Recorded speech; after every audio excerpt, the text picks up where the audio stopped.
Today I want to show you a new generator that we purchased, and we're going to go through the whole procedure of taking it out, putting the oil in it, putting the gasoline in it, starting it up, and we're going to see if it's as quiet as they say it is. The one I'm talking about is the Honda. It's the EU2200I, which is the one we purchased.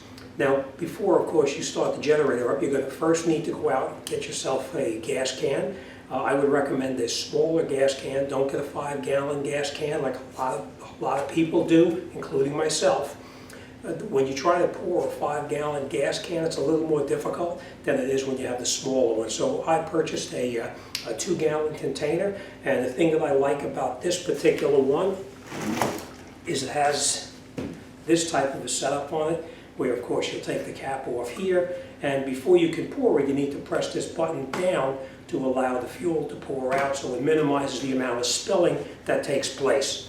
The next thing you want to do is you want to pick up yourself some kind of a cable or something, because if you're going to have it outside of your house, you want to have it chained down because you don't want somebody to pick it up and take off with it. Alright, so that's something else you may think about. Alright, enough talking. Let's open up this box, let's take a look at it, and let's see what it looks like, and then we're going to start it up and see how quiet it actually is. Okay, so this, of course, is the generator. So let's open it up and let's take a look at it and see what it looks like.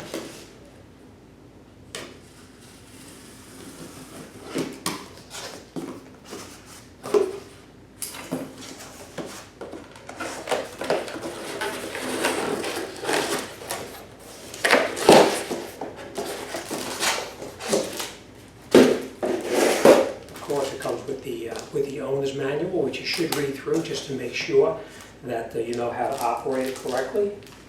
One thing I do want to point out too is it does say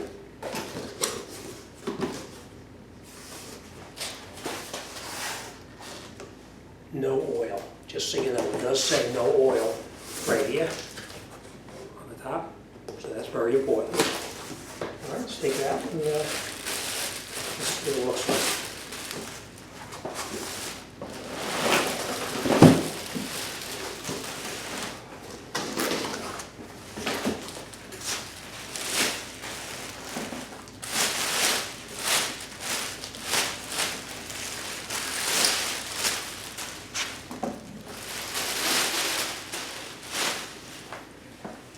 Okay, the first thing it's going to tell you is that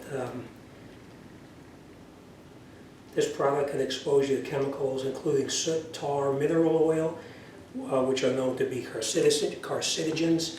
It's just a warning for you. But this is the unit itself. Alright, so let's read through the owner's manual, and we'll put some oil in it, make sure it's oiled up, fill it up with gas, and then we're going to get it started up.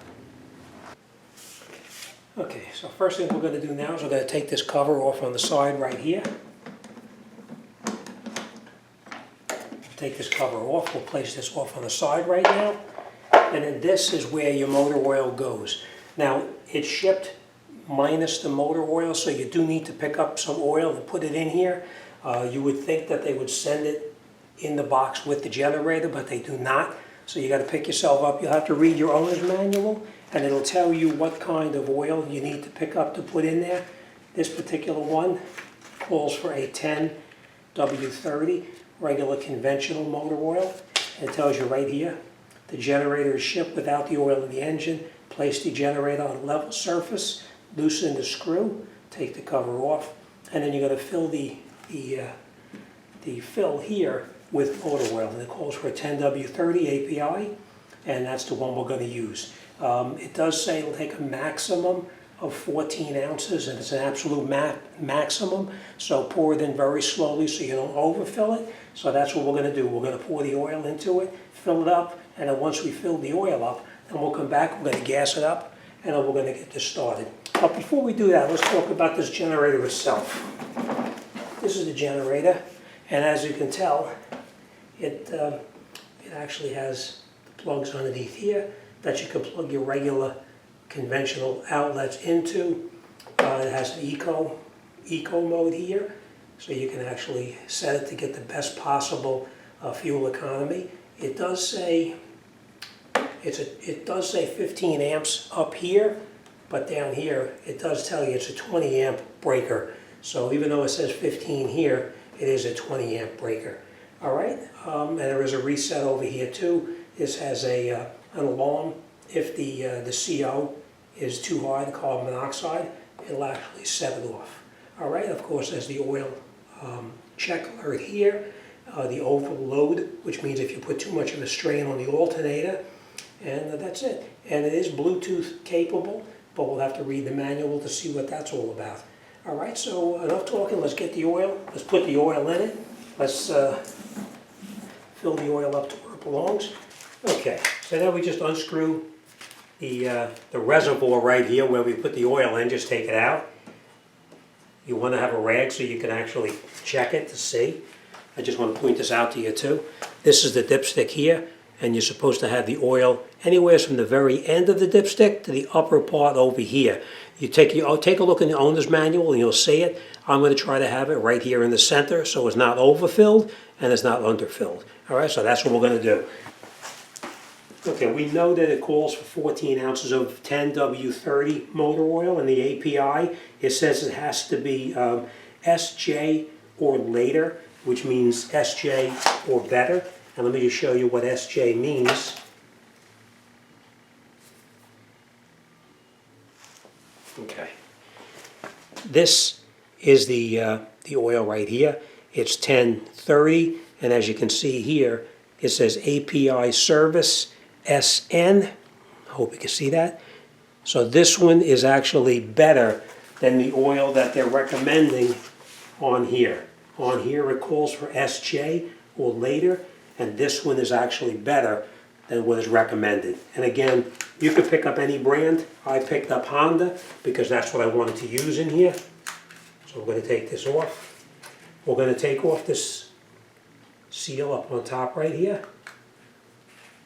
You do not want this seal to fall inside where you're going to be putting the oil because it will cause engine damage.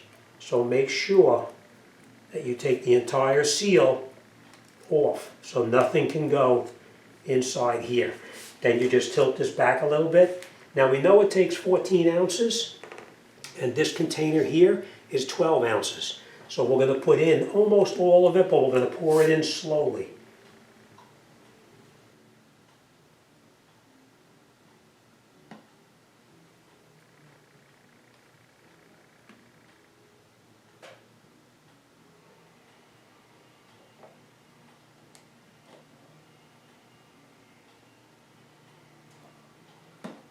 Okay, and now as you can see, the oil is just about to the full mark right up here. I'm going to bring you in there. I'm going to show you in just a second. We're going to put a dipstick in. We're going to pull it out. And we're going to look at the stick, and it's about halfway up the stick. See, it's about halfway up the stick right now. All right, let me bring you over. I'm going to show you what it looks like in the actual fill itself.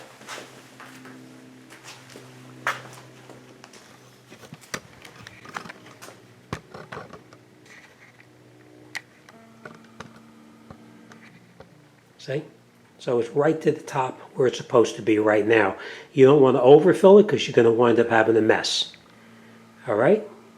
Okay, so now that we know the motor oil is full, we're going to take our cap and we're going to screw it in. And we're going to make sure it's tight.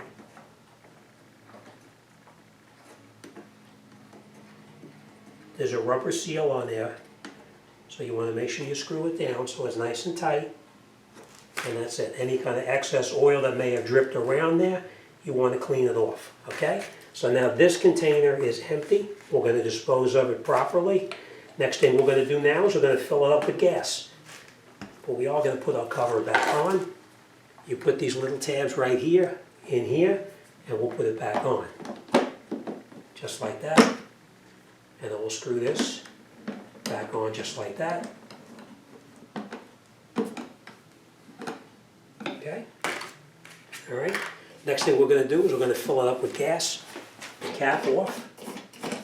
Now you want to do this in a well-ventilated area. I'm just doing it here in the garage just to give you a demonstration. We're going to take this. Now remember, this does only hold less than a gallon. Take this cap off. we're going to put this in here just like this, and we're going to press this button very slowly to let the gas go in.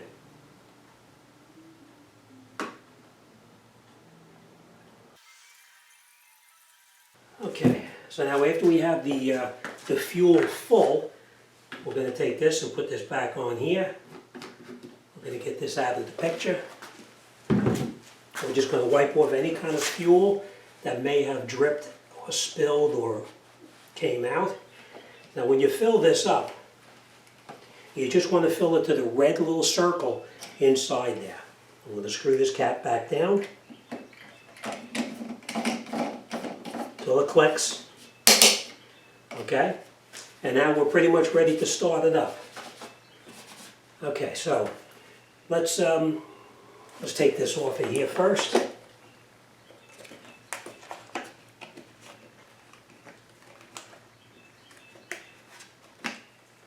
That was just telling us that there was no oil in here, and now we're ready to start this unit up. Let's get this out of here as well. Okay, let's move this by the door and let's fire it up. Now before you start it, you want to make sure that you have an idea of what it feels like to pull the handle. So try it a couple times just to see what it feels like, okay? Next thing we're going to do is we're going to turn this to the on position, just like that. We're going to come over here. This is the choke. We're going to push it to the choke position, and then we're going to turn this switch here to the on position, and now it's ready to start. All right, so let me open up the door, and we're going to fire this up. I am going to turn it around this way, and then we're going to start it up.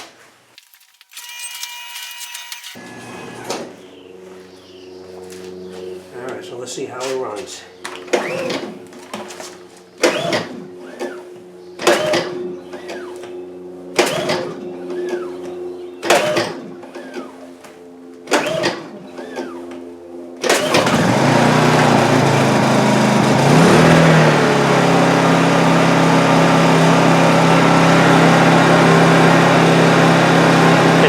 Generator started up. Now it took a while. Let me just shut it off first.